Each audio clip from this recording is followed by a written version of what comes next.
All right. You know what it is. We starting up the unique Mecca Audio Prison Talk, the first one for 2021. You know what I mean? I got my man K-Bon, Donnie Rivers down there. I got Naquasia. Correct me if I'm saying your name wrong, because I don't want you jumping on me. Naquasia. All right, Naquasia Pollard. And the real Taco Montana all the way from DC, my man Hasi Haas and his beautiful daughter Destiny. You know what I mean? We in the house, we get ready to begin. You know what I mean? This is where it's at, man. You know, we just chilling because, you know, it's been a long year. 2021 one just begun, 2020 over. So it's what we're going to do this year that's going to make next year coming in even more fruitful. You know what I mean? But it have to start with self. We have to want to make it happen in order for it to happen. You know what I mean? If we don't have that faith in ourselves, we can't expect to have anything happen. Everything starts with faith. You know what I mean? Faith. You must have faith. You understand? So that's what the word of the day. We got the grown folks talk on Friday, and we got the brunch for unique on Sunday at 11 o'clock. Friday it's at 9 o'clock at night, 11 o'clock in the morning. Just so you know, keep the faith, keep everything moving. We ain't gonna have no crap in here today.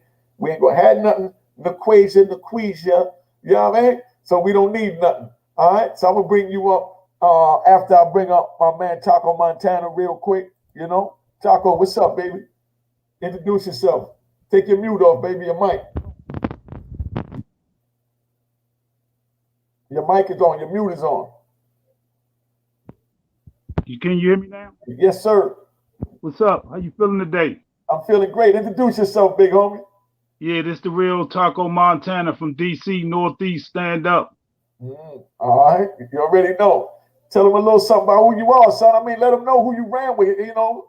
Oh, yeah. I'm saying I did my little thing back in the day. You know, I'm from DC in the Northeast area. You know what I'm saying? I had my little crew. I ran a couple projects. You know what I'm saying? I retired from the game at 24. You know what I'm saying? So, you know, only did like 8 months in jail, but you know what I'm saying? Most of my time, you know, I've been chilling for the last 30-something years. So I retired from the game. I ain't go to prison and spend a lot of time.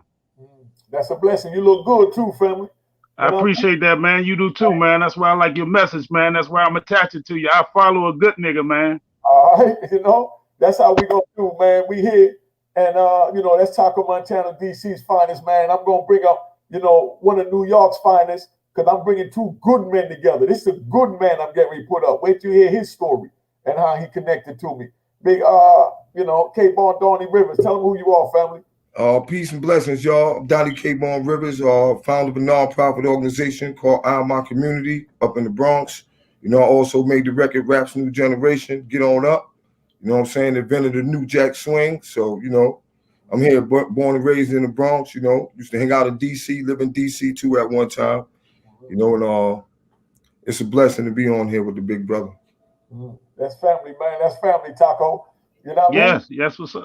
Hey, Donnie, that's family, son. Yo, now this is what my man K-Bone did, right? When I was locked up, he took the bus all the way from New York down to D.C. to hand out flyers to at the Obama rally, you know what I mean? To try and get me my clemency. You understand what I'm saying? He took the bus from the Bronx all the way down to DC to hand out flyers. You know what I mean? To free unique. You understand? Yeah. Hey, yo, look, I broke night out there, but like 3 nights in a row, man. I broke night, man. Walking all up and down 14th Street, walking all around. I know everybody out there was like, man, who keep putting these flyers on our car, man? But, you know, police out there making sure that you not putting the flyer on the car. But I'm walking everywhere. I got my tape. I'm sticking these joints up everywhere, man. I'm going up in the smoke shop. Yo, bro, I can put this up. Go ahead. But the only thing about that, man, when I was leaving that night, you know, my cousin lived up in Southeast. So I was catching the last bus. And, man, I got to ride through Chopper City. I'm like, man, well, I got, you know what I'm saying? I'm on the bus riding through Chopper City. Man, boy, you think my brother, man. But, you know, I got to, man, this ain't the ride right here. Bus riding through Chopper City? Oh, hell no. But, yeah, you know, anything for the brother, man. You know, it's a blessing, man. And like he said, man, the word is faith. You know what I'm saying? That just put you right there, man. You know, faith was a good thing. And when him speaking to us from inside and we out here, his faith was keeping our faith. You know what I'm saying? We expected him to be down at some time. Because, you know, sometimes when bad news came, we was down. The guards was he had faith, man. Like, you know, his faith was strong to pull us up at times, man. And, you know, a lot of times he'd be congratulating us, and we like, man, we congratulate you. You keeping us strong. Even though you in there, you know what I'm saying? You know, the brother was, you drove that ship, man. You was the captain of the ship, man. And you know, I'd like to congratulate you, man, for being home and doing the things that you're doing. And also at the, you know, the rate of time that you're doing it. Because at the first paperwork that we put in, they said that the brother was a minister of society. He was gonna come on the street and tear the town down. You know, like you have to think again. They was talking like he was bad Leroy Brown. They like he's bad Leroy Brown. The brother came home. You know, he only been home for months. Look at all the accomplishments the brother doing, man. Book out. You know what I'm saying? YouTube page. I'm calling him, asking him for advice on things. I ain't go nowhere. I've been right here, but you know, it just show you, man, the motivation and the faith that the brother got. And I'm glad that I'm here. Peace and blessings. We're good to have you here. We're gonna pick up this conversation. I want to bring these women in. You know what I mean? So I don't get jumped on. I'll bring these women in, and then the big brother Hassan, and we're gonna get back on that topic there because I just heard something that I like to share. All right, introduce yourself. Hi, my name is Asia Pollard. I'm the executive director of a nonprofit organization, Pure Legacy, which is a nonprofit organization that help young women build their faith back in themselves, to start from scratch, to break them down, to build them up, and to rely on their faith and rely on the holistic approach of addressing their traumatic experiences. So thank you for this opportunity, Mr. Unique. Thank you. Thank you. All right. Let's bring Sister Destiny up here. Introduce yourself, sis. Hi everyone, I'm Destiny. I'm from DC as well. I really don't know what to say. I'm glad to be here, just to be a part of the conversation and just gaining some more insight to how to move through my life. I recently turned 30, so just being able to look up to look up for wisdom. So that's really what I'm here for. Okay. Let's bring big brother Hassan in. Let's bring the big godfather in. What's up, family? Hey, good evening, everyone. You know, it's Hassan Higgins from Harlem. You know, founder of Bazaar Network, and I'm just here, to do what I do. You know, to bring light to the people, and and support my brother Big Unique, and I'm thankful to be here. I'm thankful my daughter's here today. And I'm proud of her and her accomplishments, and I myself used to live in the D.C. area once upon a time in America. And I'm glad to also be here with everyone tonight so we could share some peace and blessings, some love, and exercise that faith and show people how faith is being exercised, how we exercise faith. And that's what we're here for tonight. All right. Okay. Now, Brother K Bone, when he was speaking as far as about, how he held it down and what he done. I want everybody to understand. I want everybody here to hear this as well, the panel, the people listening. When we make our choices in life, we don't do them for anyone to hold us down or do whatever, so no one owes us nothing. You understand what I'm saying? It's just that when we down, the people that, that holds us in their heart, you understand what I'm saying? They pick us up and then they step up, like Brother K Bone did. You understand what I'm saying? And that's why I always thank them. I let them know I appreciate them because, like I said, win or lose, you know what I mean? Just the struggle of seeing who's for real and who's not. You understand what I'm saying? And out of all the people that I've done for is what meant more to me than anything. And like he said, that I used to call home and congratulate them. You understand? That's because I was living my life through them. I helped a lot of people get on. You know what I mean? That's very, very, very, very successful today. You understand what I'm saying? And it felt good to sit back and watch them on TV taking off with their career, even though mine was buried alive. You understand what I'm saying? With life plus 20, because I'm not a selfish brother. You know what I mean? Because if I can see my brother out there living life, having fun, man, alhamdulillah, my heart is warm. I'm good. You know what I mean? I'm good. You know, and that's what it was really about, man. But Taco, do you have any instances of how you held someone down or how someone held you down in a situation when you needed them, when you didn't expect them? You know what I mean? Yeah. Quite a few times. You know what I'm saying? I held quite a few brothers down. I had like 100 people on my team. So, I've helped some of them through their little prison travels, where I've accommodated them, with canteen, lawyers' money, bonds and things of that nature. And I have some people now since I'm over in the southeast area, like you said, over in Chopper City, so they got a new love for me. So, they hold me down, you know what I'm saying? While I'm over on the southeast side. So, I respect them, they give me a different feeling than what I was feeling in the northeast. And Mm, then like what you said, on the topic of that faith, you know what I'm saying? And that's why, I'm attached to you because I'm trying to bring and bridge that DC and New York thing, as well as just people all over the place, for our people to come together so we can kill all our little issues and so we can make some money. You know what I mean? There you go. Um, Amen. the Amen. equation. Is there an incident where you held someone down? Honestly, was so ironic. Well, not ironic, but I did 15 years of incarceration at the age of 19, and I was pregnant. So I had people that held me down. Okay. All right. That I was grateful for. That Allah blessed me and that He was able to bless in my life. To center me and help me with my transition upon my release. But I had to have faith in order to do that. Time and be productive. While I was incarcerated, I obtained 2 degrees. I have my bachelor's degree in sociology. I have a minor in psychology. I came home and I only been home 3 years and I'm still on parole and I got my own nonprofit organization that I built from scratch Amen. just from a vision that I Amen. had. Salute. So I Amen. always, God bless you. I always, when I was inside, I was planning, but Allah is the best planner. Everybody know that. Amen. Amen. Amen. So, knowledge, wisdom, and understanding is always going to be there. And that's my 360. That's what my 120 degrees is made of to get that 160. So I'm always going to pay it forward. It's always going to come full circle. Mhm. And there you go. That's a beautiful way to put it. Because I just want to make it clear, man, that nobody owes us nothing. Because what we do is None. supposed to come from the heart. What they give back comes from their heart. If you ain't shit in their heart, ain't shit coming back to you. And now you know who's who.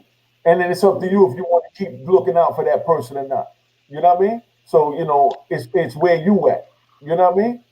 Destiny, unmute your mic so we can hear what you got to say as far as someone that held you down or you held someone down and how you feel about that. Then I definitely want to hear my big brother house talk. Oh well, I hold people down for a living. How is that? I I'm a case manager for homeless youth, and pretty much I've Mm. been doing that for 8 years, and I've worked with just runaways to survivors of human trafficking to just people that just want to Mm-hmm. find a better way of life. So, um, just having the just having the background in that career is just been like my foundation, and it's made me appreciate my life more and the things that I do for others, and in doing that work, I see how God holds me down, and my village, they hold me down as well. It's just like as I continue to give, I see that God is giving back to me. So I'm thankful for what I do, and thankful for the grace to be able to handle it. And it gets rough at times, but especially when you find that you want something more for a person than they actually want for themselves, but Mm-hmm. just asking for the patience to navigate through that and pivot through that the best way that you can. So it's a journey. So I just keep on. Okay. I want to ask the. Go ahead, Bon. Now, again, if you got something to say, take the mic off. Let's hear it, baby boy. No. I was just giving her props. That's all. Okay, universal peace. All right. Yeah. Okay. Now the question I want to ask Thank you: thank you. how was your transition back in after 15 years? My transition was very difficult. It was bittersweet. Let me say that. I was blessed to come home I came home on a Thursday, and Allah blessed me with a job that Tuesday. I was able, and from there I just hit the ground running. It was hard for me, like as far as technology wise, getting adjusted to that, asking my daughter, my mother, and at times it was overwhelming when I was looking at I was, working very hard and seeing that I was looking at my check like, damn, like, all this hard work, and when you are natural born hustler, you tend to be like, like you don't want to do nothing wrong because you don't want to go back to prison, but you struggling, in this unknown space of you going into society, a different person, a different mind frame. It can play tricks on you. The devil's a lie. So, it was times that I thought about doing things that I wasn't supposed to do, but I didn't. I was like, I know Allah got me. I know He's gonna see me through the storm. He has to. And that I had to rely on my faith, and that's what my transition was as well. I go back to the drawing board, and which is God. That's my faith. That's my way of life.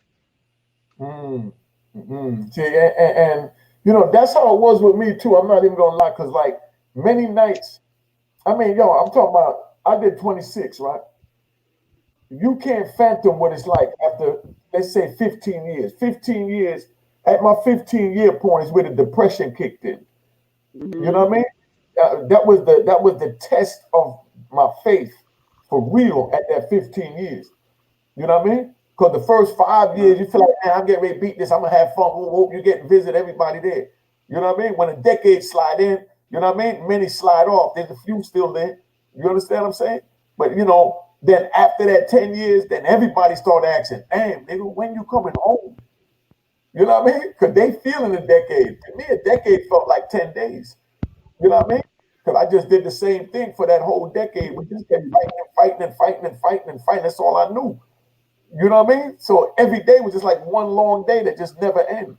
But around that 15-year mark, that's when that depression came in, when it's like, damn, am I ever going home? Well, now me and my friend, and she did 13 years, and she had severe ovarian cancer. She had all those ailments while we was in prison. Like, I remember one time me washing her hair, her locks, and her locks was in my hand. So me and her was chopping it up. We was on the moving line, going to program. You mean her hair was full of, yes, from she had cancer. Yeah, I've seen it. Right. So I remember we walking down on a movement line, and I'm like, yo, when is rehabilitation supposed to, like, when are you supposed to implement it? When are they gonna let you loose? Like, how much of rehabilitation can you absorb before you become institutionalized? What does institutionalized mentally look like? From when we outside, we deal with trauma, we deal with our anger in negative ways and deviant ways, and then we land ourselves and we make judgments, decisions, and we land in prison. But how is that? A person can only rehabilitate if they want to rehabilitate, and this is state of mind, it's a state of being. It's something that can't be forced, and it can't. You think it put you? I was in the box for 120 days. So, like, what does that mean? That didn't mean I was going to come out and do the right thing. That didn't mean that. Exactly. That meant that I don't want this for my life. I don't want to be. I'm not a caged animal. I didn't want that. Exactly.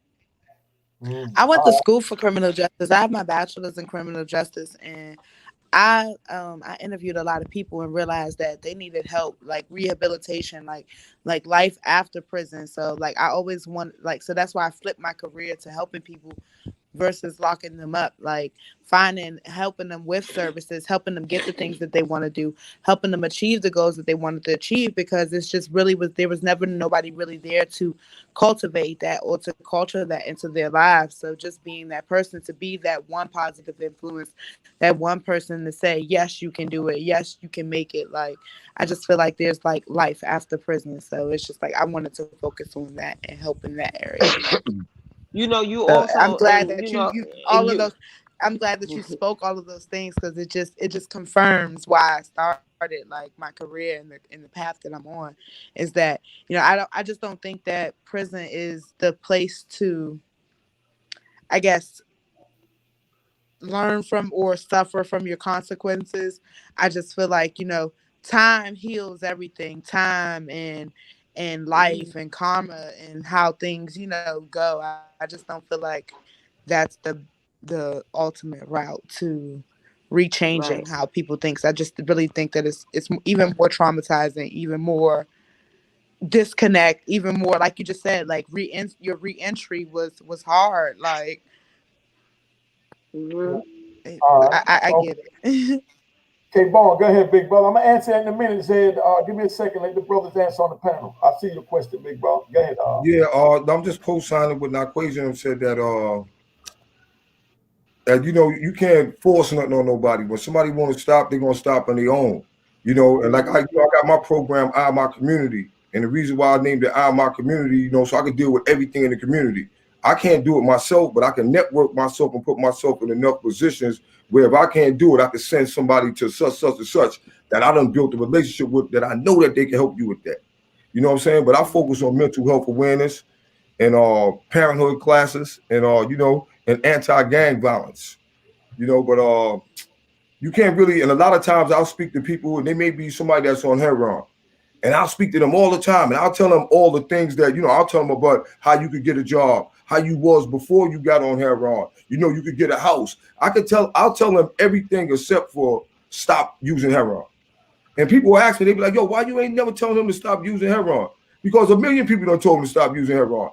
I'm letting him know the things that he's missing out on. He's missing out on his family. His daughter just graduated. He's missing out when he had his car. I'm giving him the things that he could get back. Everybody done told him that he could, if he, stop using drugs. He know that. You know what I'm saying? He gotta want himself back, and he gotta want these things back. And a lot of times, a person will come back to you and be like, yo, man, you're the only person that didn't tell me to stop using drugs, man. But you actually listened to me and guided this. Yo, I'm working and I'm doing this and I'm doing that, because I didn't want to hear that. If you'd have told me to stop using drugs, I'd have walked out of your office as soon as you told me that. Because you put me in the same category with everybody else. You right. And like you just said, the listening part, the listening is key. Like when you're trying to help somebody that's going through that type of situation, like you said, it's a million people that told them, like, you're a drug addict, you're alcoholic, you're this, you're that. Like, where's the person that's gonna say, like, you're powerful, you're strong, you can do all things. So, yeah, that's great. All right, y'all. I want y'all to read this question and let's hear what y'all got to say about this question here. You don't want to Do be you? rehabilitated. Rehabilitated means to do or go back to what you're used to. Why do you think rehabilitation centers stay home? How do you feel about that, panelists? I can emphasize on that. First of all, rehabilitation centers stay open. Yeah. Rehabilitation centers stay open because it's more about the money than the rehabilitation. Mhm. Because most of the people that's there is actually people that they was on using drugs at one point in their life, and even though they have experience from actual using, a lot of them don't have no type of school experience or things that they can actually teach you in different methods to get you off, other than telling you that this is what happened to me when I went. You know what I'm saying? A lot of them are rehabilitation centers that just like when you go for your body and you be like, man, I've been going to therapy. This rehabilitation, I've been going here for 20 years. You've been going there for 20 years because all they're not really doing nothing. They just touching up the the method to keep coming. You know, that's the whole thing. They drawing you here, but what are you learning? Because if you was learning something and really getting rehabilitated and really getting the things that it was implementing and teaching you things you needed, you wouldn't be there for 10 years or 20 years. It'd be in and out like a revolving door. You'd be out, you know, in and here, I'm out. More about the money than the healing. That's deep. That's deep. That's Okay. deep. That's So deep. we're gonna let Big Hassan loose because Hassan didn't get a chance to talk all day. I know my big brother got the jewels for us. Break it down, Hassan. Break this all down, son. Well, I'm glad, I'm glad to be here. First of all, I'm amongst the panel. I want to appreciate the brother K Born, for exercising with going out to DC and handing out pamphlets and doing what some people would say impossible. Because it's doing what's the impossible to actually get things done. The impossible actually turns into reality once you put it into effect. You know what I mean? And I'm just thankful. And just like the sister that came home with the nonprofit, she did the impossible and put into effect. And just like the brother at the top from DC, he also did the impossible. He stepped away from the game before he caught the pain. You follow what I'm saying?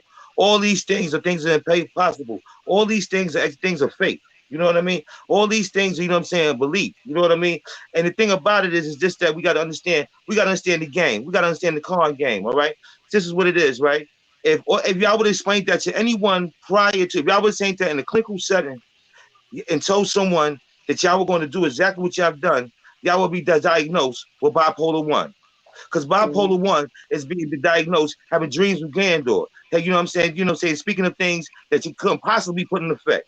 You know what I mean? So that's one of the diagnoses for it. You know what I mean? In terms about the line of the criteria. You know what I'm saying? To be diagnosed with it. So you know what I'm saying? We also what happens is that we dealing with microeconomics and macroeconomics. So in terms about we talk about micro poverty and macro poverty. You follow what I'm saying? So when you deal with microeconomics, it's the individual. And we are all dealing with this problem on the individual level. You know what I'm saying? We're dealing with individuals and trying to help individuals that are broken. They're broken from an environment. They're broken from their environment. All right, but what created the environment? The macroeconomics. And the macroeconomics is the one that deals with on a large scale. You know what I'm saying? So on a large scale, poverty is being pushed in our communities. You know what I mean? So we are fighting it. We are fighting it on an individual level, but it's pushing our communities on a large scale. So we have to first understand that. So we have to first understand, go to the root of the situation. So why are we impoverished in the first place? We're impoverished in the first place because our bodies, our ignorance allows us to be fuel for the prisons. You know what I'm saying? It allows us to keep the corporations for the prisons moving. That's why I got core craft. What I do is I give you a poor education. I give you a poor education, so I know that, you know what I'm saying, eventually that you're going to succeed into prison. You're going to succeed into an institution. Why? Because I limit the opportunities around you. It doesn't matter whether you're in Southeast. It doesn't matter whether you're in South Philly. It doesn't matter whether you're in South Jamaica. It doesn't matter if you're in South Bronx. It doesn't matter wherever you at. It just all that matters that, you know what I'm saying, they make sure that you're impoverished. You know what I mean? They make sure that the opportunities in that community are lacking, of a minuscule scale. So this is what we have to do. We have to start creating opportunities in our community. But we've been conditioned to start giving our strength and our matter to give it to corporate America. All we want to do is get signed. Well, we have the money around us. We have the money around us if we will only cooperate with each other. But what happened was they've given us culture or we won't cooperate. They've given us a culture, this one versus that one. They're giving us a culture where we will argue with each other. So now what it is that now when we see our youth and we saying, why won't they cooperate? Well, the culture is. Look what the entertainers do in the meantime. You know what I mean? Look what the culture is in between time. Because the culture is argue. The culture is fight. This is what the culture is, what we see reality TV. So this has become our culture. So we have to push back. You know what I mean? We have to push back because the problem is that we don't know what's infecting us. The very thing that's infecting us is the very thing that's diverting us is the very thing that we're embracing because we don't understand what we're dealing with. When you believe in things that you don't understand, then you suffer. When you believe in an economic system you don't understand, when you believe in an education system you don't understand, when you believe in a healthcare system you don't understand, when you believe in a judicial system you don't understand, these are the reasons why we suffer. We believe in a housing system you don't understand. Let me tell you the card game. Well, since everybody here understands the streets, right? How about the car game affordable housing? Now, you know what I'm saying? How affordable housing is this? How are you going to sell $20 bottles for $15? You see what I'm saying? You're not going to be able to make your money. You know what I'm saying? So affordable housing is the con game. What it is supplemented by the government. It's supplemented by the government. That short that they giving you is supplemented by the government. But for how long? You know what I'm saying? But for how long? What happens is that, you know what I'm saying? If we live in New York City, they have these things called Mitchell Lama apartments. They have these things called Mitchell Lama apartments in terms about some place like River Park Towers, places like Atlantic Towers in Brooklyn, places like certain in the areas, anything that's really not nature in our community. Anything that's not nice especially in New York City, anything that's not nice in our community, those are Mitchell Lama apartments, where they have 40-year leases. If you look back, they were made in the 1970s. They have 40-year leases that gave them concessions for developers to make buildings in these areas. But what they knew eventually that the housing market was going to rise. You know what I'm saying? So we already pre-planned our poverty. What happens is we dealing with poverty pimps. And that's what was going on with a lot of these programs. A lot of these programs poverty pimping. Because what happens is, as long as you broke, I got a customer. You understand what I'm saying? As long as you ain't fixed, I need you to come in. As long as you understand what I'm saying? So what happens is the mission is not to fix you. The mission is to make sure I string you along. But we don't got enough wisdom to understand what the program is. So this is what's going on right now. And this is why we here to start breaking it down. And thank God for Brother Unique for creating a platform so he can bring us together. You know what I'm saying? Like we exercising faith. Where 3 or more gather, let the Lord's name be praised. So we exercise our faith. You know what I'm saying? You know what I'm saying? And the thing about it is, and that's what we have to do. You know what I'm saying? I used to work in the shelter. I used to be the shelter director. And you know what I'm saying? And the residents there, they used to say, Mr. Higgins, they don't like you here. I said, I know. Yeah, I said, we used to tell the woman, says, you know what? Well, I got to protect you. She was Muslim. She said, Mr. Higgins, when you come in here, say, Bismillah when you come in this building. And every day I walked in the building, I said, Bismillah. You know why? Because guess what? No weapon formed against you shall prosper. Isaiah 54:17. So what you have to do, you have to believe to exercise that faith. You can't believe that you're gonna win if you thinking like you're gonna lose. And that's what the problem is. They got us thinking like we're gonna lose, and we got to believe that we're gonna win. And this is the time that we start recognizing that it's time for us to win and stop playing games with ourselves.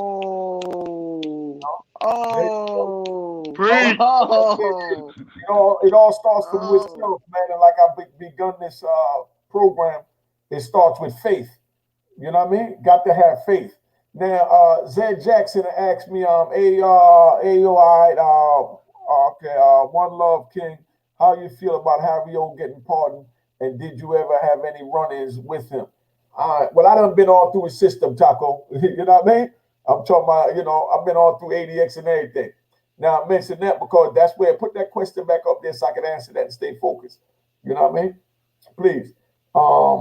That Zen question. I met Harry O, co-defendant, Mario Villabona. Good brother. Me and him was in ADX together. You know what I mean? Back in 96. You know what I mean? When I left Lewisburg for starting to ride over the crack law and all that wound up where they finally listened and started letting us out on their little 2 points and such and such and such and such. But anyway, I was up there with Mario Villabona, who was supposed to be the supplier for them. You know what I mean? Is how their case went. You understand? And then you had Waterhead Bo. You know what I mean? He was in the FCI, and then Harry O was in the state. So Harry O was in the state for the first 25 years for estate charges. So that's why he didn't come over.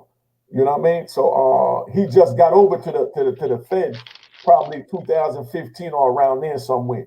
You know what I mean? But no, I didn't get a chance to run across Harry O because he was in the state. But I was around, Big Mario home, Bo Bennett home. They all home. He deserved to be home, man. You know what I mean? These are good brothers, man. They were just intelligent brothers. I mean, they tried to punish us because the amount of money we made when they robbed way more than what we ever would make. You know what I mean? They done stole way more than we ever would make. We made a lot of money. Every day. But it every wasn't day. You understand? So you understand where we at. But yeah, that's where I'm at. That's a blessing that he home. You know, King Unique, have you ever did time with an inmate who And received? thank God Lou Hobbs is home. Thank God Lou Hobbs is home. Oh, yeah, we Lou definitely home? Big Hobbs. Yeah, And Lou Lou Hobbs. Hey, Hobbs, Lou that's home? right. Thank God He Lou got Hobbs is bars home. today. Lou You know what I'm saying? home? He got Lou bars is home. today. We Hey, got tell Right. Taco and we trying to need to get free him, Ken man. Do. And we need to free Ken Do. We need to Yeah. free Ken Do. Lou Hobbs is home, and we need Ken Do home ASAP. Now, today. Hey, tell Not Lou yesterday, but Taco need to today. hear that. Get at him. Oh, Uh, shit. Hey, yo, but like I said, let me answer it because somebody got to have somebody in the struggle with the inmate who received pardon from a president. Yes, I was around hundreds of dudes that was getting pardons, you know, Yep. and each time they went out, you know, it was mixed emotions. You understand what I'm saying? Because like, damn, when is my name gonna be called? But I'm glad the brother going home. But just keeping it 100, you know what I mean? That's where it's at. Now the process is you put the paperwork in, go through that, but Donald Trump didn't do it that way. He just went through grabbing what he needed to grab, which to me is what they're supposed to do. You write the president take his time, read the letter, feel your letter, and do what he need to do. Instead of all this process going through a bunch of ex-prosecutors that put you in, you know what I mean? And then now you're asking them to look over your paperwork if they should let you go when their whole mindset for the last 30 years has been to put you in. So how they gonna look at anything in order, you know, to even think to let you go when their mindset is to keep you in? So You know, Exactly. go ahead, big bro. K-Bone, you want to say something? Yeah, I want to add on to that. You know, and also like, you know, when we went down there for you, that was for a pardon at that time. We were trying to get Obama to pardon. You know, I mean to pardon you. We were trying to get Obama to pardon you. And we had it had to be about 100 different families out there. You know, you had one girl from Tennessee, and she was like 21 years old. Her mother and her father was in there. You know what I'm saying? Both of them had life without the possibility of parole for selling drugs. You know what I'm saying? The father really did it, but the mother took the beef with him. You know, ain't not thinking they're gonna get that much time. You know what I'm saying?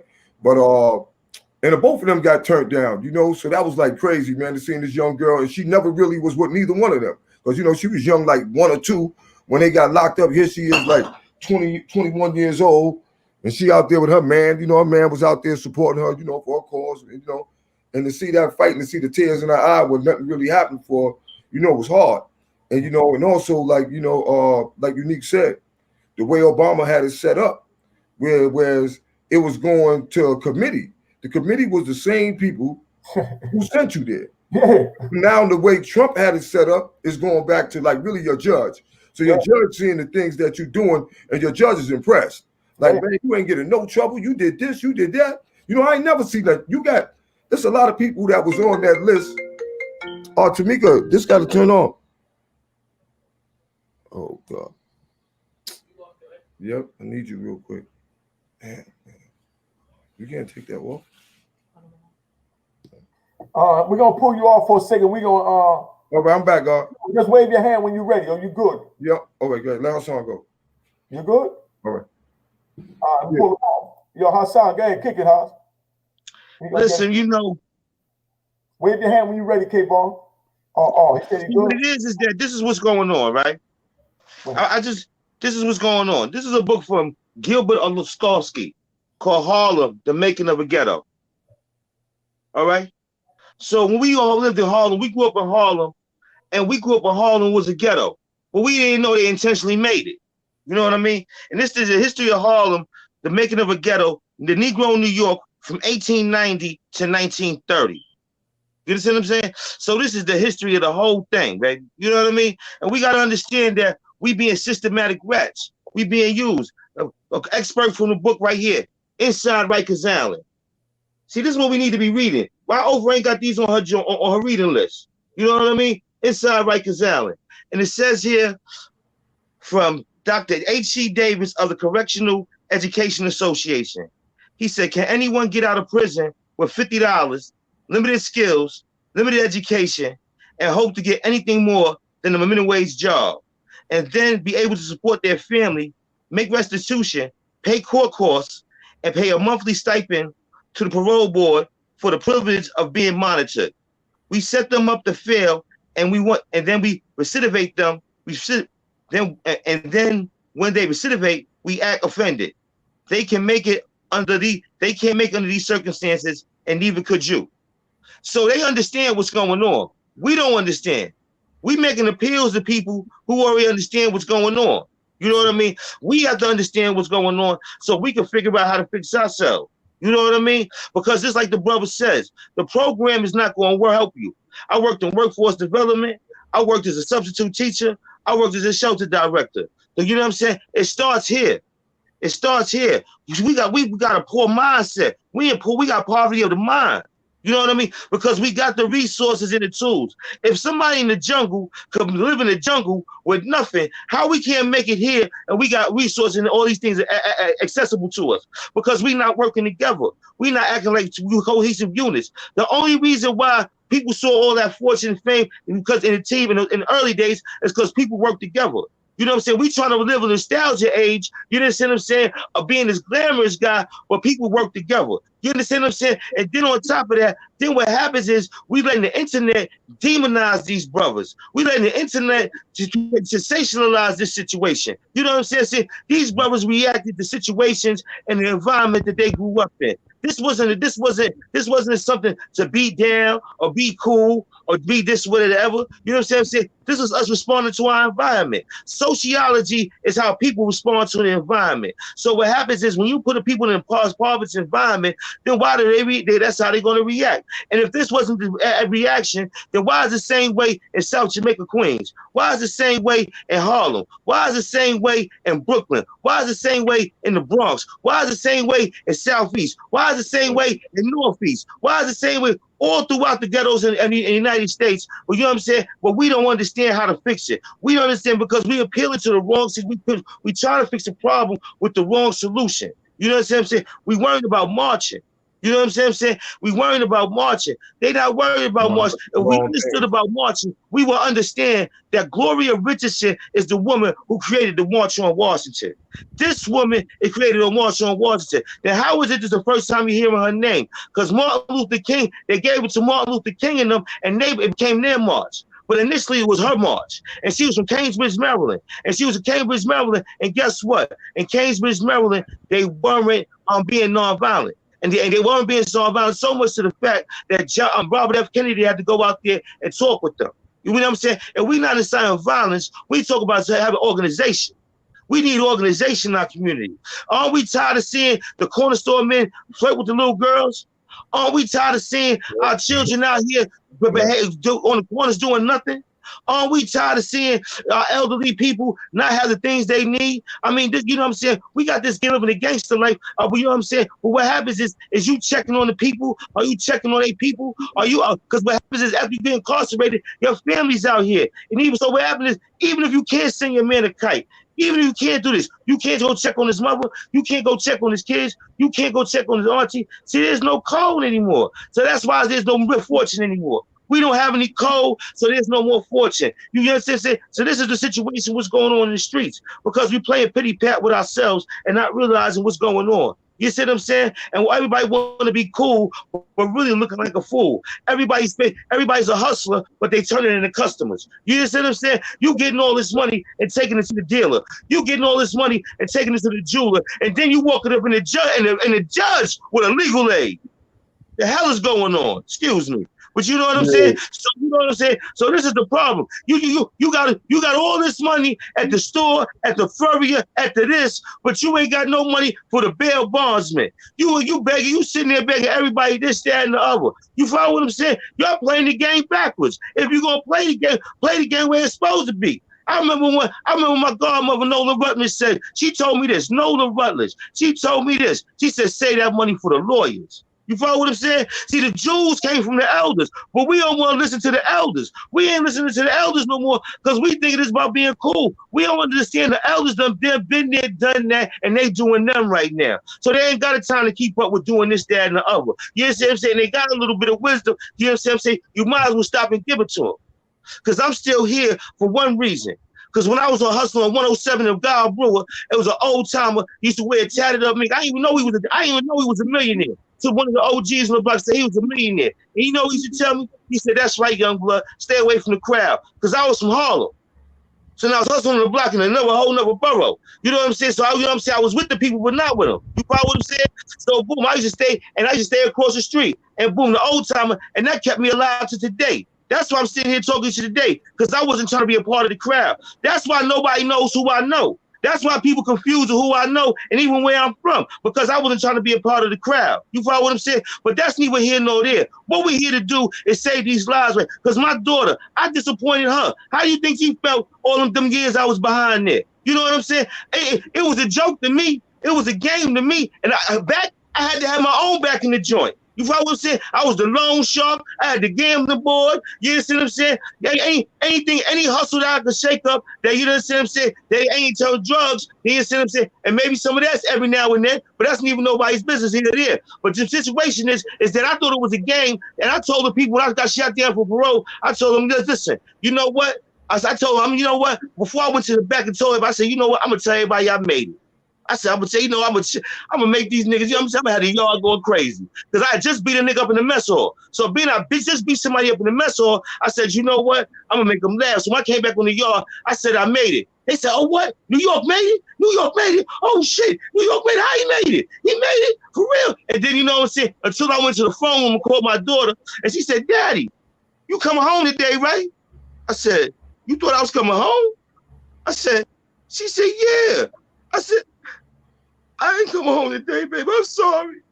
I said, I ain't know you would be. You didn't say, you follow what I'm saying? It was all a game when I was walking in the yard. You follow what I'm saying? It was all a game when I'm popping shit, this, that, and the other. But when I had to face my reality, it wasn't a game no more. You see what I'm saying? It wasn't a game no more. And our kids, you out here hurting your mother, you hurting your grandmother, you making them get strip shirts going up in them joints to see you. You doing all of this BS, you see what I'm saying? And then you talk about your homeboys, and your homeboys don't help you do nothing because you got to stand alone. Just like y'all young boys say, 10 toes down, you got to stand 10 toes down on your own, baby. You dig what I'm saying? And when you look in that rub down mirror, ain't nobody in that little rub down mirror but you. So handle it. You follow what I'm saying? And that's the thing about it. Everybody want to bring somebody with them. We live in the culture down where somebody want to bring somebody down. Oh, I went down, so I want to corrupt. I want to take this. I don't come from that. I come from honor. You stand on what you stand on what you're playing. You stand on your square. I don't come from that. And this is the difference. You know what I'm saying? And this is that honor that we burnt up in the streets is the honor we need to get back so we can save our communities. Because we had the honor. And the honorable men are coming home. Just like Lou Hobbs just came home. The honorable men are coming home. Just like Mecca is here. Just like Unique is here. So the honorable men is coming home. So it's take for honorable men to take a stand so we can take back the narrative and stop making us look like animals. Peace and blessings. Oh, there you go. Yeah. Hey, y'all like to add on to that, man. I like to add on. Yeah, that's deep too, God. You know what I'm saying? Most definitely hit a lot of topics, man. You know what I'm saying? Most definitely. But I want to hit one topic that you hit on, which was the Rikers Island. You know, a lot of people, you know, they just hear Rikers Island and they go through all the bad things and they hear all this. You know, I was down with an organization that's called Just Leadership USA, me and Equasia. And we actually the ones who put it up and got them to mayor to say that they're going to close Rikers Island. You know, because a lot of people look at it now and you see that Rikers Island that they got now is the modern day of what they had before. You know, Rikers Island used to be a plantation. They don't tell you that. They don't tell you that the man, John Rikers, that's his name. His name was John Rikers. And at the time, before they had a mayor, John Rikers was actually like the mayor of New York. So when they had slaves, when slavery was over and all the people used to escape to come to New York and it was free, the white people used to come to New York and John Riker used to let them take the free slaves and bring them back to states where slavery still was legal. So just to have a place, an institution named John Rikers was disrespectful. Then to open it as a jail and turn a plantation into a jail now is just outrageous. But if you don't know it, you don't know it. You know what I'm saying? And that's what we got to start doing as black and brown people, man. We got to start reading and we got to start doing research and stop taking things off of face value. You know, stop listening, stop getting all our facts off of Tell Our Vision. You know? Exactly. And I just want to add one more thing real quick, taking it to the brother, you know, Haas again. Like a lot of people thought that Miss Rosa Parks was the first one to refuse to ride on the back of the bus. Everybody thought that. It went on for years and years and years. Her grandkids thought that. Until one day somebody came up to me and a friend of mine and a couple other people, named Musa, and we got a program in the Bronx called Peace December, and told us that the lady who actually refused to ride on the back of the bus lived right there in that house right there. She's been living there for 50 years. Claudette Clover. Her name is Claudette Clover. And we went to this lady's house and knocked on her door, and she was sweet as apple pie. She let us in. We went in there and we spoke to this lady for like 4 or 5 hours, man. After that, we came out. We was like, man, that's her, that's her, that's her. We sent a letter to Obama telling him that we found the first lady. Obama sent us a flat pack with $1. Until today, we all trying to figure out, is this a special dollar that's worth like something? We took her to Albany.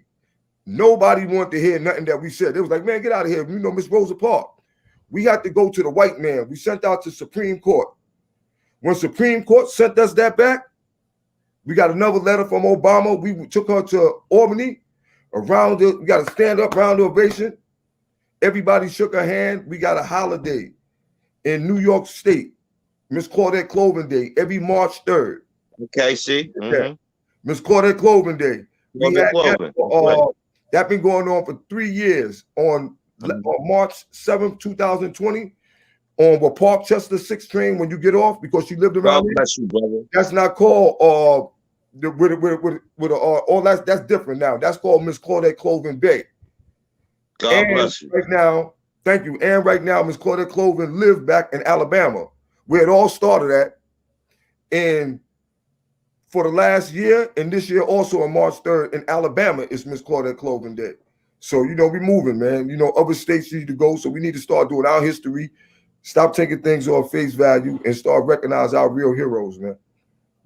Can I say one thing just to add on to what you're saying? I didn't mean to cut you off, Brother Taco, but it goes along with the topic and why Rosa Parks is known.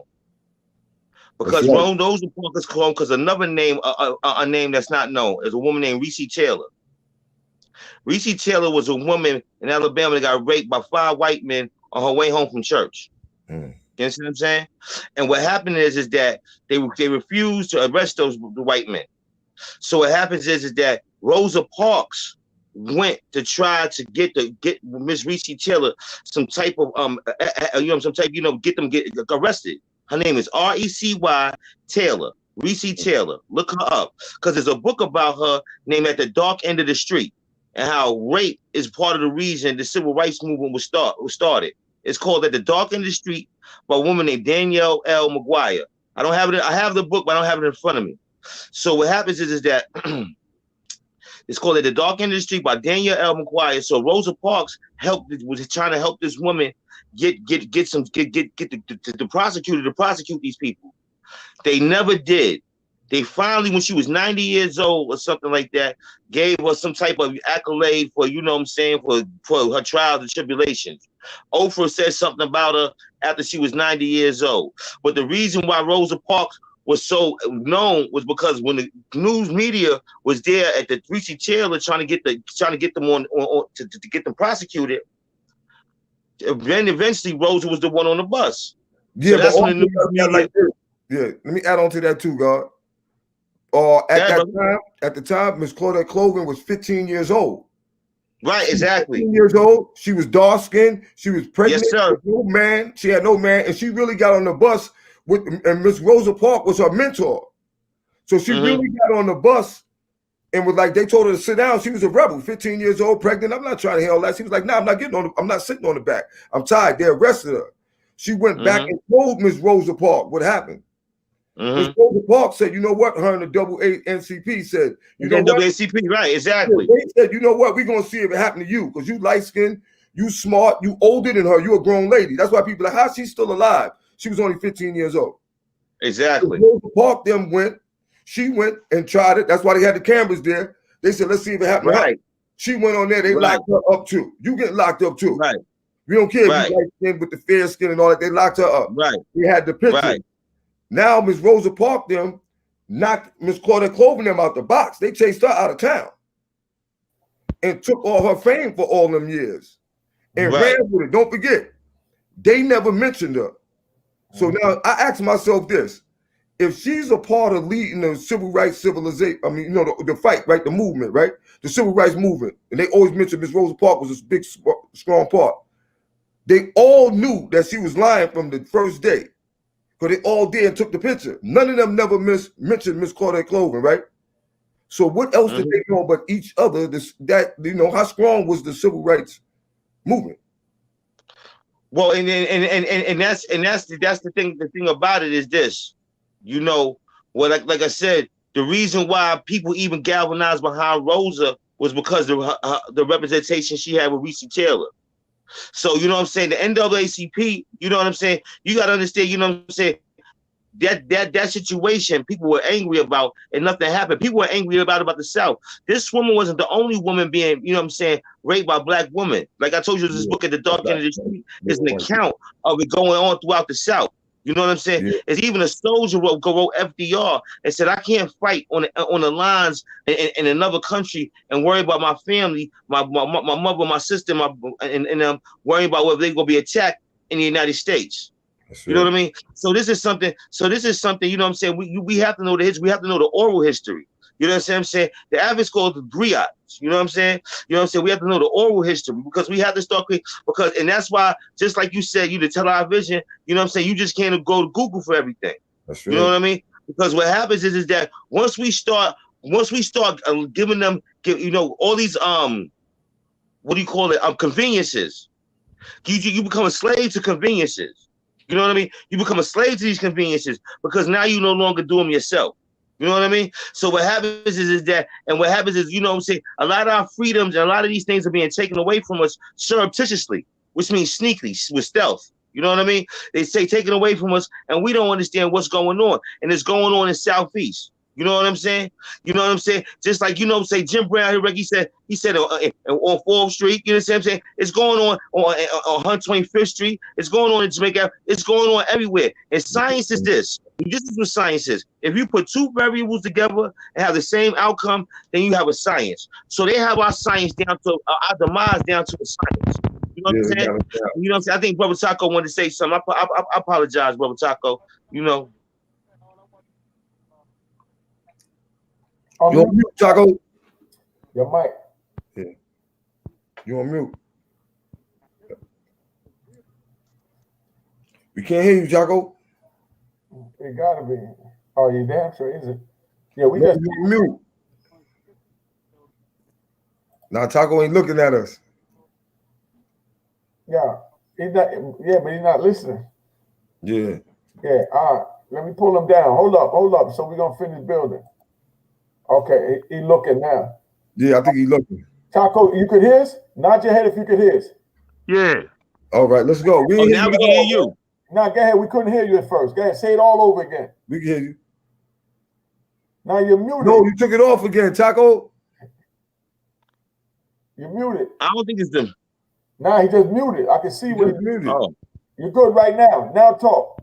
Can you hear me now? Yes, sir. Yeah. Okay, yeah, my bad. Yeah, I just wanted to tag on like for Hassan.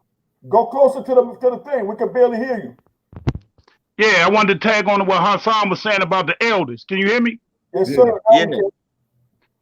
I was saying that, man, that's what we got to do. Continue to protect those elders, man, because those elders are the ones that kept me alive out here and kept a lot of us, you know, at bay. So that's what I was saying. I like what he said, that, man. You know what I'm saying? I appreciate all y'all, you know, dropping y'all jewels, man. You know what I'm saying? So I'm just listening, man.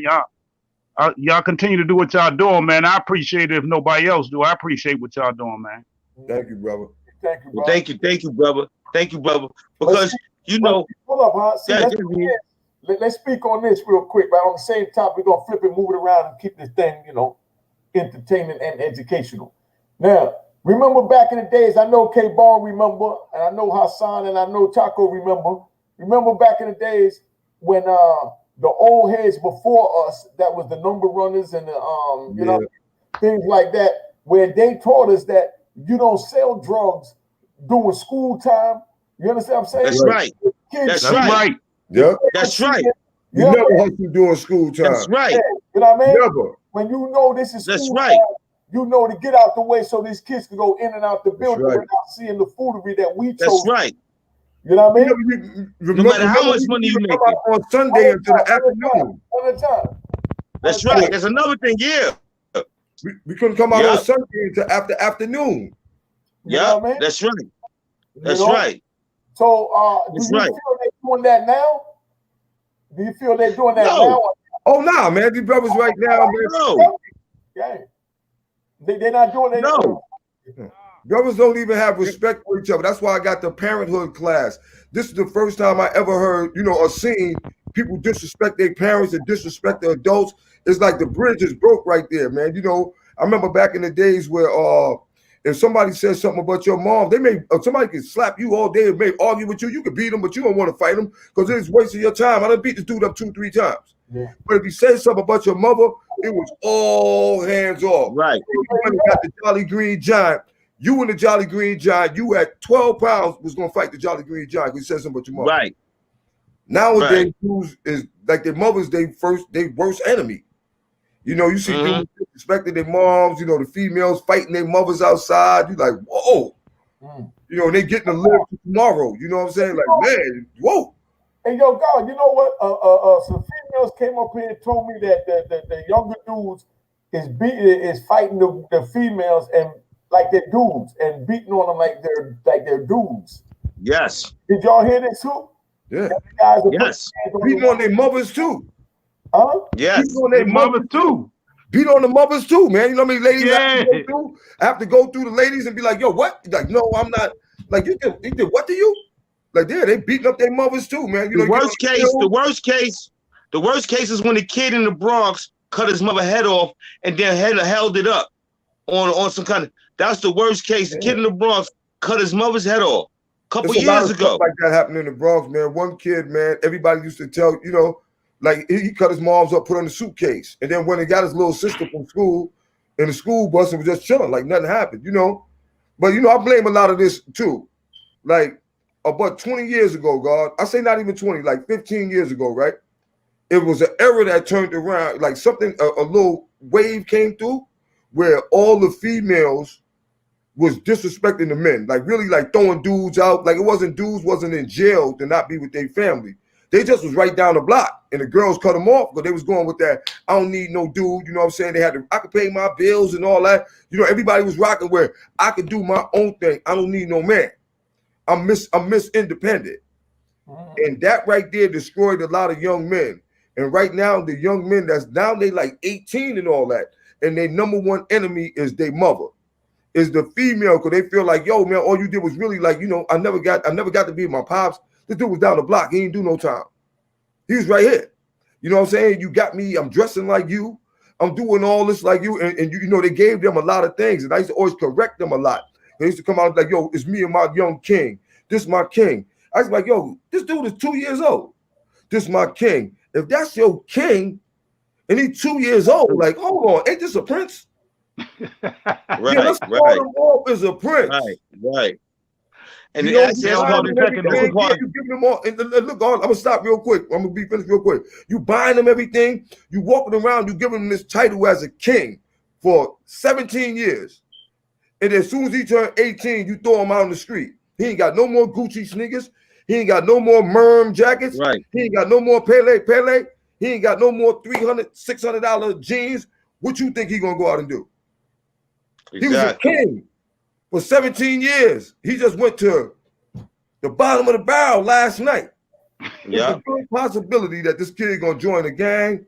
He gonna start selling some drugs. He gonna go stick somebody up or rob somebody because he used to having things, and you just threw him out too fast. You're a king. And then the worst thing you can do is then turn into pimping, because that's what a lot of them trying to do now. You know what I'm saying? Trying to chase the young sisters. You know what I mean? Huh? It's a reflection of their mother. They hate females, so you're doing that to the female. You're beating her up because you hate her. Yes. We wouldn't do things like that because we love. We ain't do that. So much. Like, nigga, hell no, man. My mom see me or my mom knew I was doing something like this. Boy, you crazy. Exactly. You know what I mean? And what happens is it goes back to what I was saying in terms about, the on a macro level. You know what I mean? We being affected on a macro level, on a massive scale. You know what I'm saying? We don't understand, like what you just said. The important thing about it is around that same time we was talking about it, the thing about it was the saying on television was, I don't need a man to complete me. You know what I mean? Wow. That was the same one on television. And if you look back, see what happens is we don't watch the old shows, and we only watch them on television, so you can't pause it and rewind it and say, "Oh, what did they just say?" Because if you see that, if you know that, if you realize back then that was the ethos in the mid '90s and the early 2000s. You know what I'm saying? I don't need a man to complete me. I don't need a man to complete me. I don't need a man to complete me. You might not. Came out with that joint, Hassan. Bills. What's that? Bills Yeah, exactly. But see, the girl from Ecstasy was writing all that. But see, the thing about it is that it didn't just start then. It would go back to when we was little. Ain't nothing going on but the rent. You know what I'm saying? I saw you and him walking in the rain. You understand what I'm saying? You know, see. But they didn't grab it until what K-Bone is saying, from what I'm hearing, until the 2000s. But see, this has always been a program. Always been there. They always been pimping. You know what I mean? We know that. But I'm saying I'm trying to figure out. He said about a bend or twist when it went to the women disrespected dudes putting them out. Yeah. That's what I'm trying to stay on right there, Haas. Okay, right there. Yeah, the brothers wasn't in jail or nothing. These brothers was right down the block, not being able to be a part of taking care of their family. You know what I'm saying? They watch their sons come out the building and go down the block, and you can't say nothing to him. Don't say nothing to him. Don't say nothing to him. Or you get your brother to beat him up. The police was all involved, order protection, and you hear like, yo, bro, I see if I was in jail, I couldn't take care of my kid. I'm standing on the block. And guess what? You just said it. Them dudes are the same dudes that stand on the block and watch their kids sell drugs. Their kids get shot. Their kids get in all type of, and you be like, yo, why you can't say nothing? Yo, this your kid, and you want to pop on him. But in reality, he has no relationship with this kid, even though he was on the block with you. You got more juice with this kid because you was allowed to talk to him and correct him. And I was relationship. Got a relationship. I was allowed to correct him and talk to him about you saw it. You saw it in the movie South Central. Yeah. When OG Bobby Johnson, when his son came to see him, he first saw his son. And you know what I'm saying? He expected his father to be this gangster, and he had changed his life. And he said, "You ain't OG Bobby Johnson." And first, they stood across the room and looked at each other. They stood across the room and looked at each other. You know what I mean? And then as they approached each other, he said, "You ain't my father. You ain't talking about gangster this and gangster that." He was like, "I love you, son," because it wasn't connected. He didn't have a connection. They have a relationship. You know what I'm saying? And that's the same thing, even with family, even with friends. You got to have a relationship. You follow what I'm saying? And what happens is that a lot of these services that was brought around, you know what I'm saying? You just said order protection, ACS, all these other different programs of these devices. You know what I'm saying? Separated welfare. All these things separated, made a disconnect because it was all balanced. Yeah. Because men and women supposed to need each other. You see what I'm saying? Say that again, man. Need each other. Say that again, man. That's we need each other. That's right. We need each other, yes. Without a female, how you gonna make a baby? The thing about it is, let me tell you something. A baby know how to cry and know how to laugh before they know how to talk. So we all got this emotion. We all got this ability. Right. You see what I'm saying? We got to start knowing how to understand ourselves. You understand what I'm saying? But what happens is we basing everything off sex. We basing love off sex. You love your mother, you love your aunt, you love your family members. We love each other as brothers, but we ain't no sex involved. You see what I'm saying? So what happens is we feel convoluted in the two. You see what I'm saying? You know what I'm saying? So what happens is we basing sex off love, and we meeting each other. We meeting each other. You know what he got and how she look. What he got and how she look gonna change, and the kids gonna remain the same. That's you know right. what I'm saying? So what happens is we gotta start dealing on a higher plane. We gotta start dealing with a higher nature than our lower nature, like dealing with the chakras. We gotta start dealing with the higher nature. Yeah, check this out. You see what I'm saying? We gotta start dealing with a higher nature. You know what I mean? And hey, yo, check this out real quick. And you know, it's like we building with that, right? We like we all saying. Like back in the days, how things was and how things is now, and how it ain't the same building, how it ain't this. And we all saying, like, we right here. You see how we all are? We a group, we a team. We right here. If you don't notice that, it's none of that no more. Mm-hmm. You don't notice when you first came out, and look, you all the way out in DC, they had the Yard Band. They had Stinky Dinky and all of them, Get Riggedy Raw. They had the whole crew. You had what's my boy named Chuck Brown and his whole crew. You had, you know what I'm saying? You had the Junkyard Band. You heard the word Junkyard Band? We had the you know what I'm saying? Listen, God, we had the that go-go. Yeah, but listen what I'm getting at. It was groups. We had the Cold Crush Brothers. We had Run DMC and Jam Master Jay. We had the Funky 4 plus one more. You know, we had the Grandmaster Flash. Five people. Nowadays, who we got now? Little Uzi, 6ix9ine, Nas, Jay-Z, Young Jeezy, 50, T.I., 50 Cent. These are all one people. This is one person. I mean, it ain't no more unity. It ain't no more team. So how can I spread out and build a family if I ain't got one? I'm rolling dolo. So now we ask ourselves, why these people, why the rappers getting killed? Why this happened? Because you don't put yourself and let them put you into isolate you. You don't isolate you. So everybody is coming out for self. It's no more groups. Where's the groups at? Where's the new additions? You know what I'm saying? It's Chris Brown. It's Neo, or Neo, and where's the groups at, man? Where's the unity? So you can't promote unity and promote group if you're not about a unity or a group. You're about solo, dolo, self. And you know that's what happened back in the day with all of our good entertainers. You know what I mean? Look at all the groups, they all broke up. Yeah. You understand? New Edition. You understand what I'm saying? Come on.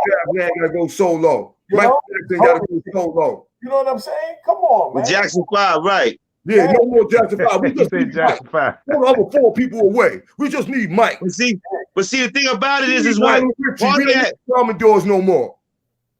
They did it. Part of that's technology.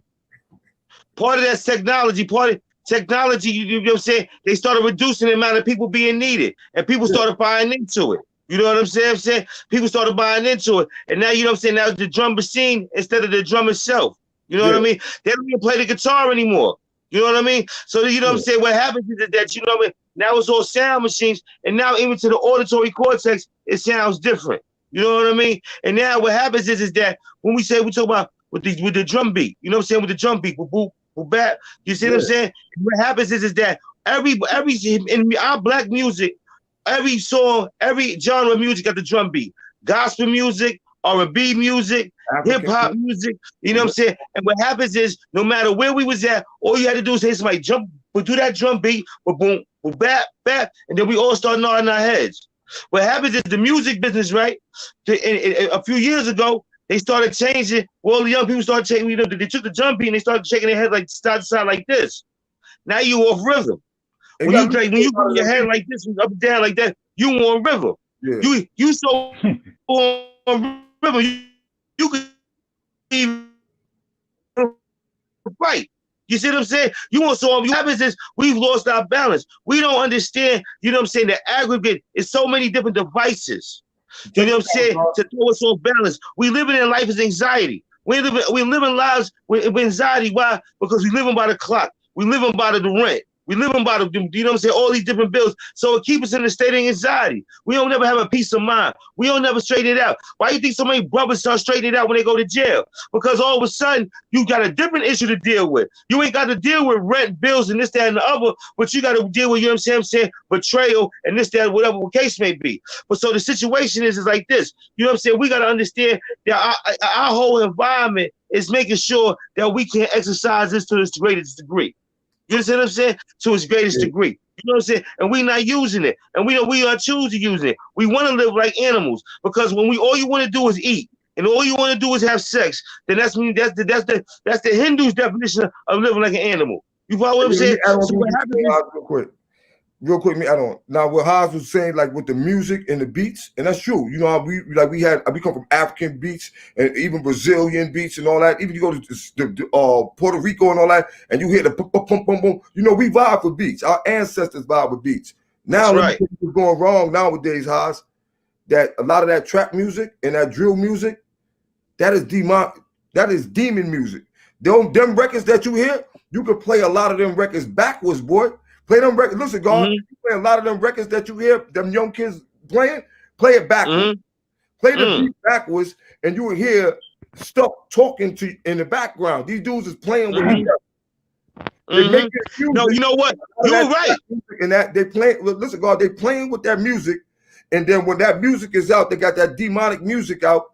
Now at the same token, their lyrics is asking the ancestors for, I don't care if I die tonight, I want to kill somebody, I'm doing all this, and they getting, the ancestors is giving them what they asked for.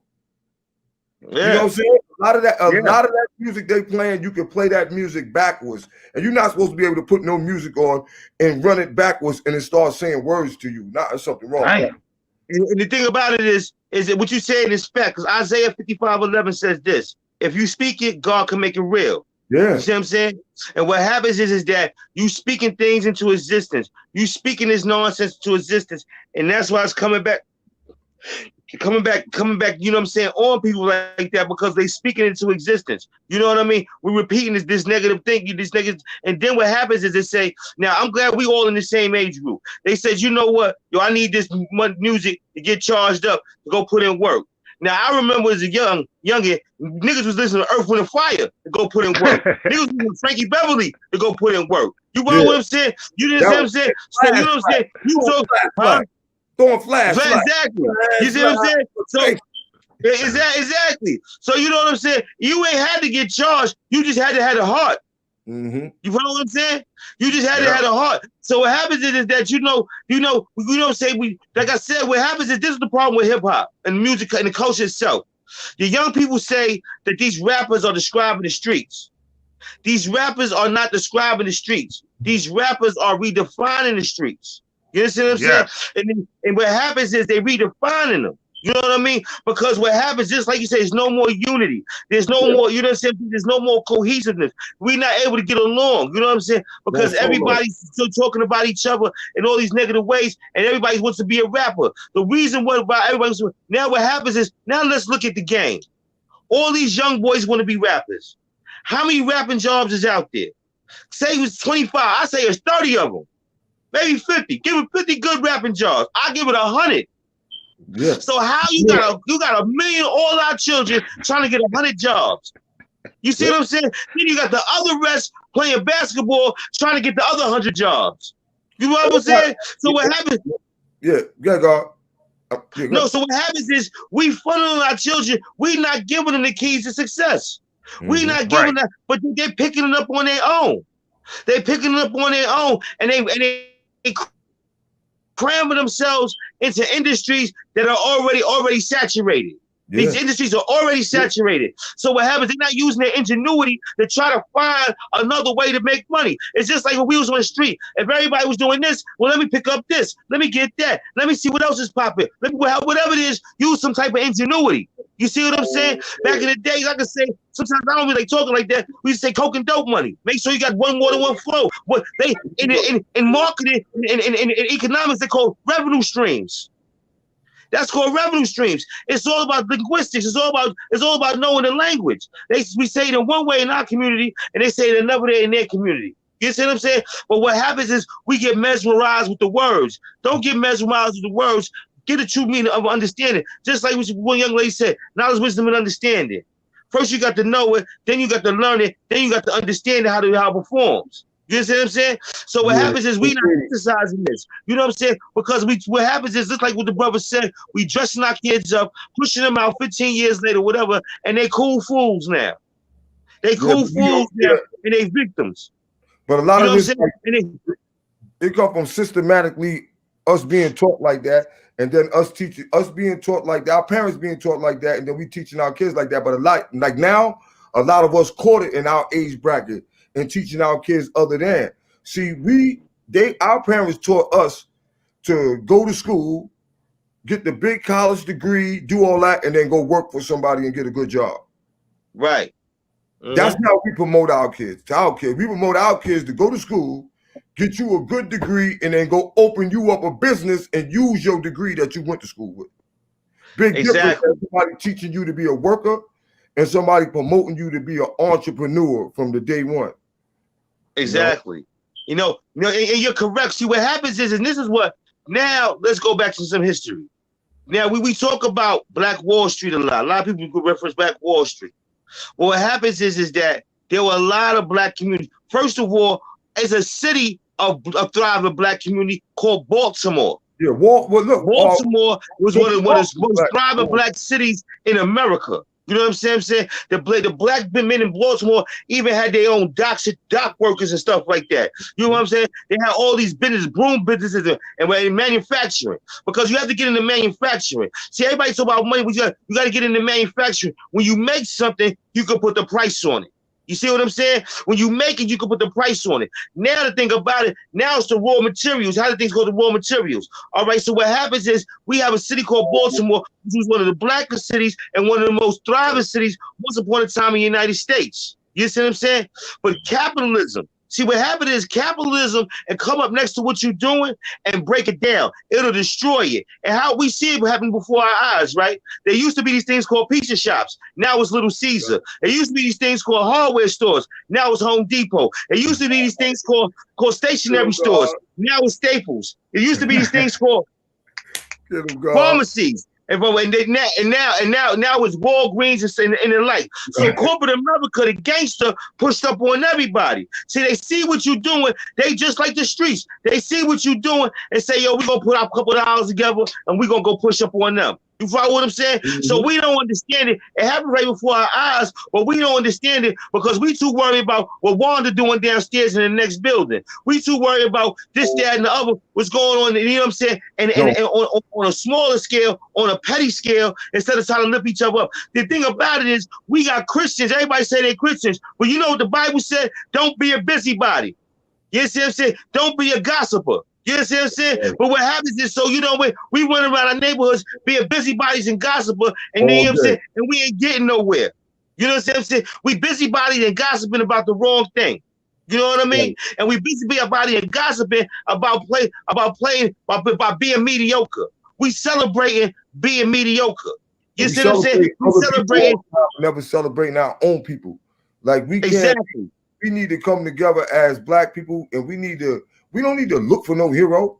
How you gonna look for a hero to follow when everybody follow us? Everybody eat our food. Everybody want to dress the way we dress. Everybody want to speak the way we speak. Everybody like our style. Everybody like everything about us, but we look to other races and other nationalities for our heroes. Something ain't right here. Don't you think? Exactly. That's because, you know, when they look in the mirror, they see themselves and they don't like themselves. So they don't like you. You know what I mean? That's right. You don't like yourself, and you look at another black man, you feel like, man, all the hate you feel for yourself, you feel for him. That's why you have to try to let it go and not hold on to other people's pain, issues, drama, and baggage that Allah allowed to go across your path. Yeah, man. You hold it there in front of you to hinder you from moving forward. You know what I'm saying? You have to try to let that shit go, man. Yeah, and we also gotta support each other, man. We gotta start. We don't gotta be looking for why we gotta look. If we on the block and we seeing everybody helping everybody and doing all this, why we can't support the people? If you can't support somebody by coming out with your time, you can support them by helping them, you know, volunteer. If you can't volunteer, give up a couple of dollars. The beer you could have bought, you could have put it into this man's organization because you do actually see what he's doing.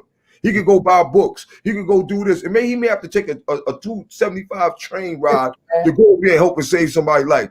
You wasn't a part of actually being there, but that $275 that you gave up, that got him across town, that saved the life. We got to, you know, and one more thing, when we actually do get a hero or do get a black man or do get somebody strong, we the ones who shut them down. We the ones who kill them. We the ones that find an excuse. Right now, if you was to open, say right now, Taco was to open up a fried fish spot in D.C. I'm going to have an excuse not to go there. Yo, my aunt ain't like Taco aunt. You need to come up with, yo, man, taco joint, man, the fish tastes all right, man, but yo, every time I go in there, yo, it's a little greasy. But you going down like a greasy Chinese dude and buying his joint. Now, how about that? Yeah, now we going to grab the Haas. Yo, Haas, what up, man? Yo, man, you went to Taco New Joint? Nah, man, you know, I was going to go over there, man, but you know what I'm saying? Hey, yo, so, we get a whole excuse. Now, check this out. As soon as Taco as soon as his fish joint closed down, because none of us supported it, guess who Taco gonna come and hang out with? Huh. Back on the block with us. Huh? We waited for him How about to that? come back on the block with us. And when he come back on the block with us, guess what we all gonna say? Yo, man, I was just about to go holler and go get some fish from you yesterday. Remember they said your joint closed down. And he's actually gonna hang out with us and be a part with us because he hung out with four broke people, and we made sure he was the fifth one. And when he got out of the crowd, we systematically, without him knowing, didn't support him and dragged him right back to the ghetto with us. And he's hanging out with us. And we tell him about, yeah, man, I was just about to go down there and get some fish, man. Well, I had to crave it today. I knew your joint was closing down and you need, you know. Hey, y'all, hey, God, check it out, right? I'm gonna tell you one, right? Back in the day when I first came, you know, when I first came to the States, right? It was crazy. Remember how they used to sell the ices with the big block of ice that they spray? Yeah. They pull that joint on a little bit. You know what I mean? Ice dripping everywhere. They make it so as they go. You know what I mean? You had the black dude selling over here on 8th Avenue, and then you had the Italian down on 7th Avenue. You know what I mean? The black dudes from 8th Avenue will walk all the way down the block to go get it from the new Italian that got it down there. And I'm like, man, yo, we might as well get it from Big Bob. And they're like, nah, man, we got to go down there. I said, why are you going down there? He said, man, the Italian ice is colder, man. What? What? Get out of here. The Italian ice is colder, man. You know what I mean? Yo.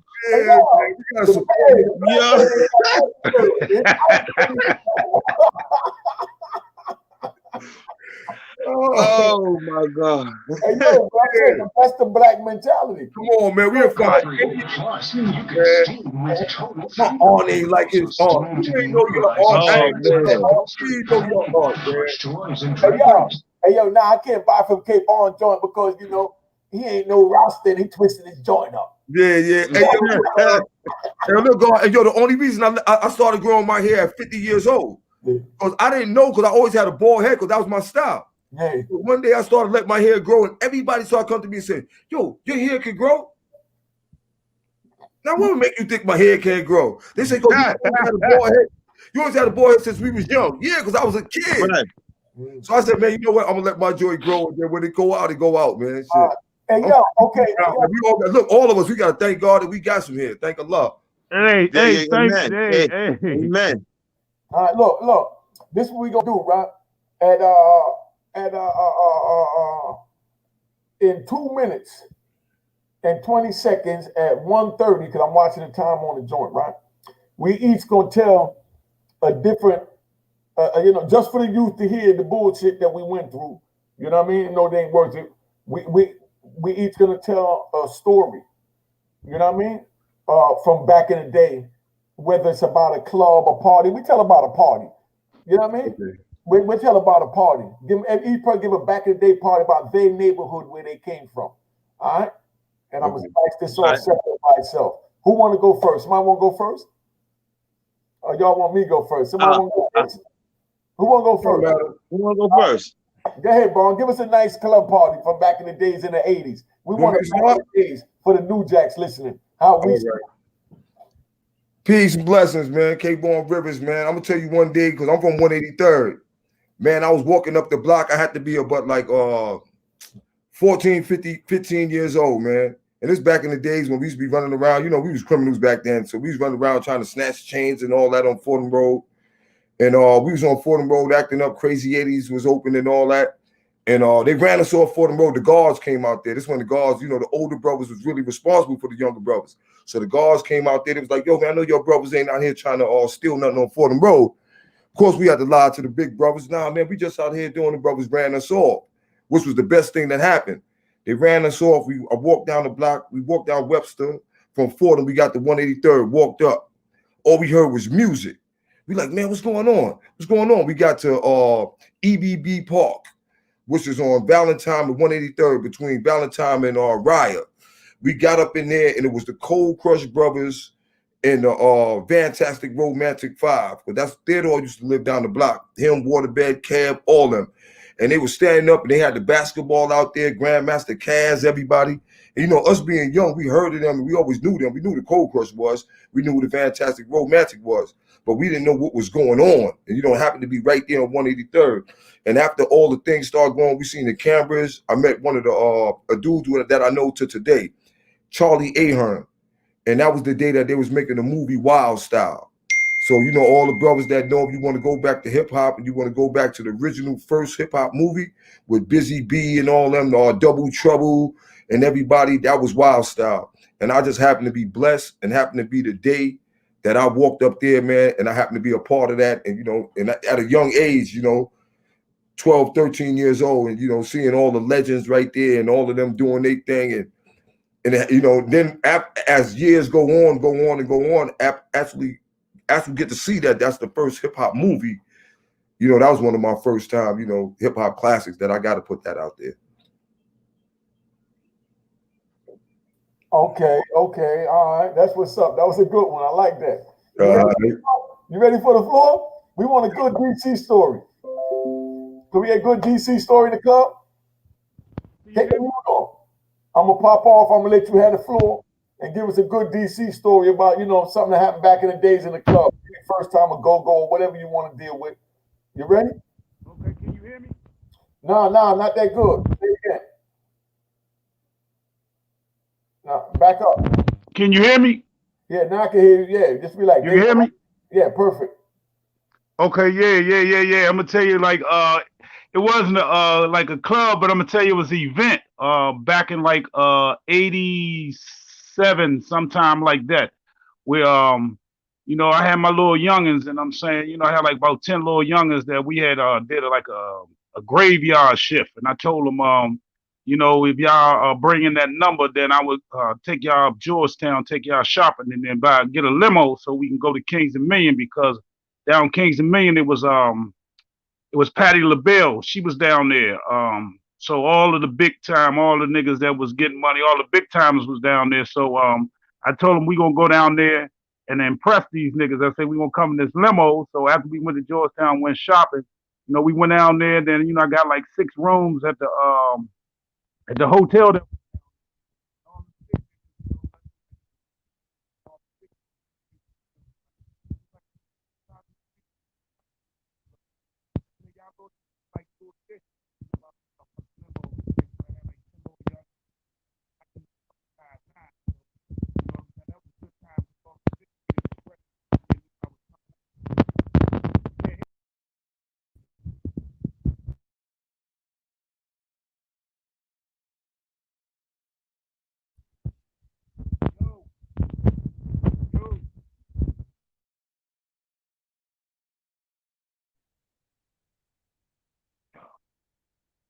Yo.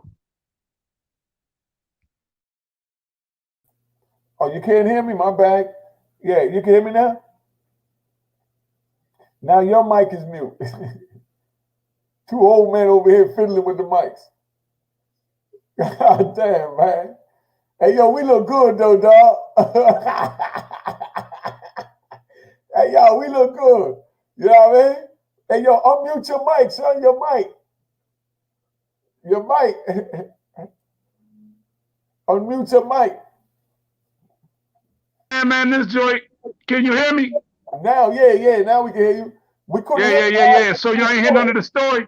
Nah, start over, man. Go ahead, run from the top, man. Come on. Okay, yeah. I was talking about like back in the day when we was young coming up, and I was trying to get recognized by the big OGs. Again? No, stay right where you at. That's perfect. Right here? Right there, perfect. Don't mess nothing up. Okay, yeah. Yeah, like I said, I was trying to get recognized by the big OGs back in the day. So, you know, me and the little youngins got the limos, and, you know, we went out Kings and Million to get the rooms, man, and we pulled up on them, and, you know, they was telling us we look like New Edition out that joint. So, you know, that was something big for me at that time, because I got recognized by a lot of the big niggas that was getting money in the city at that time. That's what's up. You know what I mean? And like how much did you spend, let's say, when you go shopping? Let them know what kind of money was spent when we went shopping back in them days, son. Oh, man, I would give, shit. shit, Versace was like $1,200 of shirts. You know what I'm saying? Jeans. I mean, but I would take like 10 or 15 niggas and take them shopping and put them all at Racket and Jog. Tell them put all that shit on the count. Up in Georgetown, they would close the door and lock us in. You know what I'm saying? And give me free beer and shit because you know we gonna spend a couple $1,000 in that motherfucker. So, you know, everywhere we went, you know what I'm saying? Every store I went to, I met a honey, booked her, and then got all my men clothes and shit. So, you know, I'm always fucking around with the females, you know, at restaurants, wherever I go, meet them, and then bring in my men, let them get some of them, you know, the good stuff that I'm getting. All right. You know, so that's where we at, man. Yo, Big Hoss, you ready? You know what I mean? Let's bring Big Hoss up. You know? All right. Go ahead, Big Hoss. You ready? I always get the name of this club mixed up. It's called Le Poulet. I know it's a block. I know it's on the next block from Justin's. You know what I'm saying? You know, from the rest of my puppy used to called Justin's. So I remember one night it was a Final Four party, and so you know everybody likes to come to the party late. You know what I'm saying? And you know all the gangsters, they don't never wait on line. We all just go cut the line and go to the front of the line. Just so what happens is that now, you know, the bouncers is getting upset. They getting upset because, you know what I'm saying, it's this crowd at the front of the line, and now everybody in the front of the line, they start snapping on the bouncers. You know what I mean? So, you know, because the bouncers ain't letting us in. So, you know, the line keeps getting bigger and bigger and bigger. You know what I'm saying? More people keep going on the line to get on the line. So what ends up happening is that Mace pulls up. So Mace is standing in the street, you know what I mean? Mace is standing in the street, and you know what I'm saying, he's waiting for, you know, to get into the party. You know, Mace the rapper. So he's waiting to get into the party. So he starts telling everybody to call Dre. So he's called my best friend, my brother, Dre the boss. So he said, call Dre, you know what I'm saying? Because he wanted to get in the party. And you know what I'm saying? He seen how the line was crazy. You know what I mean? And I think at this time, Jermaine Baby J had pulled up. You know what I'm saying? I think he had pulled up by that time.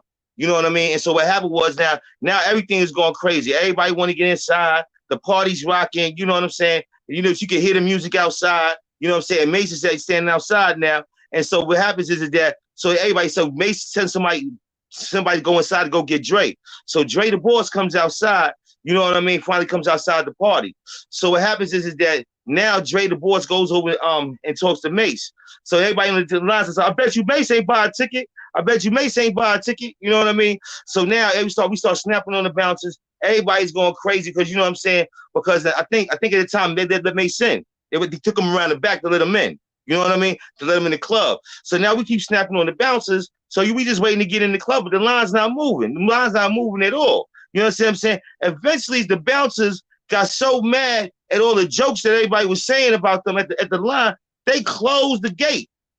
They closed the gate. They didn't let nobody in. They shut the party down. Now, it's people inside the party dancing. As half the party's outside on the street, and everybody's trying to get in the party. But the bouncers got so upset because their feelings was hurt that they shut the gate down. You know what I mean? So then, you know what I'm saying? Eventually, everybody all dressed up. So then God bless the dead of Alex. You know what I'm saying? God bless the dead, my man Alex. If you from Harlem and you don't know picture Alex, then you ain't from Harlem or you wasn't getting no money. You know what I mean? So picture Alex came along and then he started taking pictures of all us, Jermaine and the rest of the crew, Chanel, you know what I'm saying? You know, it was a bunch of us out there. I'm going to name everybody's name, you know what I'm saying? But it was my man Joe Blow, you know what I'm saying? All of us out there. You know, there's a picture floating around with us out there that night. But we had a good time that night, although, even though that they shut the party down, we made the party ourselves. So that was a good night, you know what I'm saying, we had out that night, you know what I'm saying, in terms about, you know what I'm saying, something, an event that, you know what I'm saying, that, you know,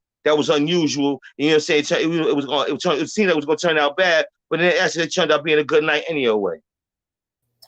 That's what's up. That's what's up. That's what's up. Hey, y'all. We riding good, man. We at the club, dog. Yeah, we at the club. Right. Hey, yo, big shout out to McDermott Mall, man, because you said we used to go spend money at. Yo, look. Hey, yo, look. Baltimore. Man. Yo, look, I used to go to McDermott Mall, and they had a spot called Total Mail. In Total Mail, when I go in there, I used to go in that joint like this. Hey, look, I used to, on the first day of the year, God, I used to pick out what I'm going to wear the whole year. So I'll be like, yo, I'm gonna wear Versace this whole year. That's all I wear the whole year. From socks to undershirt to drawers to jackets. I remember one year when DKNY first came out, whole year. You know what I'm saying? You couldn't buy it nowhere. I used to go to Total Mail. They used to lock the joint down. Yo, I used to go in there sometimes. DC had the clothes. Look, I go in there in the daytime. He'd be like, yo, I got mad this, that, and third. Give me about $8,000 worth of clothes. Yo, come back and pay me when you all come back later on and all that. So, you know, I got to give them the big shout out. We just shut that DC had DC did. I say we used to go to this store, Eastover Mall. I think it was Eastover Mall. Eastover And we used to go Mall. to 4 dudes and Cavalier, 4 dudes. You know what I mean? And Cavaliers. You know what I mean? Yeah. 4 dudes and Cavaliers. You know what I'm saying? We used to drop plenty money up in there. Georgetown. The Polo store in Georgetown. That's when we bought the rhinestone jackets in Georgetown. Hey, you remember them joints? I forgot the name of the store though. I forgot the name of the store. You know what I'm saying? Prince. Huh? It was Prince and Prince. Oh, Prince and Prince. I remember because we was spending because we had to spend like $1,500 for them jackets back then. You know what I'm saying? Yeah. You know what I mean? And they was already made. They was already made. They had like San Francisco, New York, California. Like they would say Superman. Yeah. Exactly. You know what I'm saying? I would have said Indianapolis 500 on it. Hey, yo, I remember Georgetown when the Gucci sneakers first came out. Oh man. What? You had to go to George, like we was at Georgetown. Look at that, Georgetown, but that's way back, man. Yeah, man. White George, the puffy chick. Yo, Taco, that's when we used to go to the chapter 3. Hey, how about that? All right. And there was another joint that we used to go to that they used to play go-go that was right around the corner. I can't remember the name. Yeah. Where the junkyard band and all them used to be at. You talking about East Side? Nah, it was a little club, man. A little hole in the wall. Somebody always got into a whole big situation in the joint, man. I see. It was a little joint too. I forgot the name. Something house. Right around the corner, man. I know what you're talking about. Yeah, that joint was a static. Was the Mirage at first? Yeah, that joint was a static attic joint, man. Club 1. Yeah, you go down the block. What's that? Club 1, right? A Love that was in DC too. Yeah, in Ivy City. Yeah, man. Yeah, that was one of my spots, Ivy City. That was Okie Street, Capitol Avenue. Yeah. All right. Hey, Hassan and Unique. Anyway, man, look, I ain't saying this for no clout, clout, whatever that's young shit they say, but guess what? Right. All right, look, I used to be up there. I'm gonna tell you, what's up to my man Amadou and AZ up there on 28th from Broadway. And I'm also a big shout out to my man Dapper Dan, man, for all those beautiful pieces, those pony Fendi coats and all that Gucci stuff you made up for me, man. Holla back. Yeah. Gap still in Harlem. I be seeing him when I go through Harlem to go get to the juice bar. Yeah. I was always up Harlem. He's still out here. That be cool as hell riding his little bike. Yeah, exactly right. He out there doing it. Hey, so you heard I put that street. That's where I be seeing them at all the time. That's right, man. You know, it's a blessing, man, to be on here building, man. It's a blessing. Yes, man. It's a blessing. It's a blessing to get gray hair. It's a blessing to be old. Hey, you see that gray? You know what I mean? The Bible even says it. You know what I'm saying? I don't see no gray on you, brother. I don't see none at all. You know what I'm saying? Hey, look, it's there, man. I appreciate it, man. I appreciate it. Hey, you know what, fellas? Hey, look, man, look.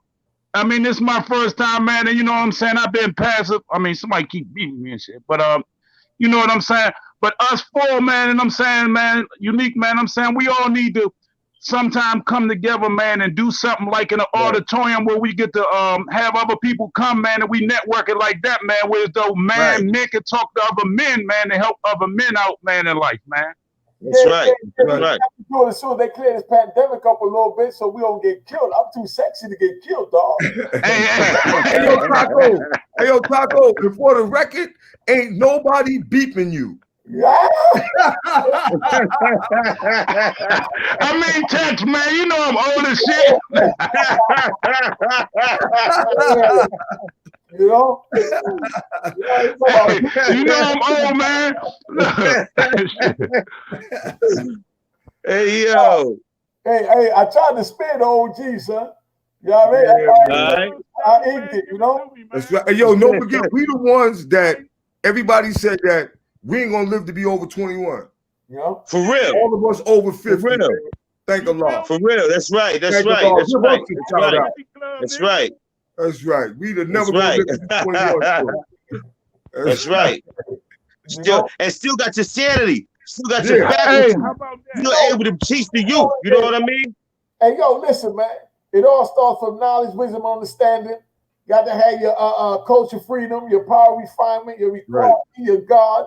You understand what I'm saying? Your build and destroy, and you'll be a born. You know what I mean? You got the whole cipher, man. You got the whole cipher. Rewind this, learn it, study it, and elevate just a little bit. The earth is equality. Exactly. You know what I mean? Yeah, That's the earth. That's all that. You know what I mean? So if I went a little over your head, take your time, rewind and get back because we got the God K Bond in the house, Hassan and right, peace. Taco, DC, right. man. But I'm getting ready to now, man. I enjoyed all of y'all. Taco, tomorrow we're gonna sit down and we're gonna do a whole joint. We gonna man. And yo, man, keep us all in connect, man, so we can do something, man. Yeah, man. Hell yeah. Yeah, You yeah, need, yeah, hey, yeah. oh yeah, man. Yeah, we should Facebook. Yeah, man. Do that. Yeah, all right. Clear up. We gonna do something, son. All right. All right, yo, peace, y'all. All right, Oh, peace, yeah, man. I family. love y'all niggas, man. That's why I love y'all brothers too, man. Salute. And, yo, One love. thanks for the invite and thanks for the fans and thanks All for right. us out there. Peace. Salute all my brothers, man. Peace. Peace. Peace and love, everyone. Peace and love.